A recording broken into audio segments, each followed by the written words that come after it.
অন্যের উপকার করে সুখী হয়ে যত, তার চেয়ে বেশি হয় ক্ষত। সুপ্রিয় দর্শক, আমি এখন আপনাদেরকে এই কামরাঙ্গা গাছটি কিভাবে ক্ষত হয়েছে সেটাই এখন আপনাদেরকে দেখাচ্ছি। এই আপনারা দেখতে পাচ্ছেন, এটা একটা পুরাতন কামরাঙ্গা গাছ। সাধারণত কামরাঙ্গা মানুষের অনেক উপকার করে থাকে, বিশেষ করে ভিটামিন সি এর অভাব পূরণে কামরাঙ্গার জুড়ি নেই। এটি সাধারণত সর্দি, কাশি, জ্বর এবং ডায়াবেটিস জনিত সমস্যার অনেক বড় ঔষধ। সারা জীবন এভাবেই কামরাঙ্গা মানুষের উপকার করে। আপনারা যে গর্তটি দেখতে পাচ্ছেন, এই গর্তটি সাধারণত প্রথমে ছিল না, ধীরে ধীরে এই গর্তটি সৃষ্টি হয়েছে।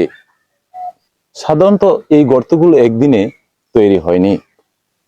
গাছটি নিজেকে উৎসর্গ করেছে মানুষের উপকারে। গাছটি এখনো মানুষের উপকারে ফল দিয়ে যাচ্ছে। আশা করছি যতদিন পর্যন্ত এই গাছটি বাঁচবে, ফল দিবে।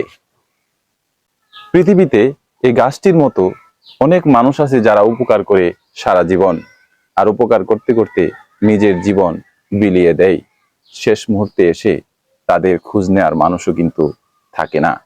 তাই আমাদের উচিত সেই সকল মানুষদের সম্মান জানানো। শুভকামনা সবার জন্যে।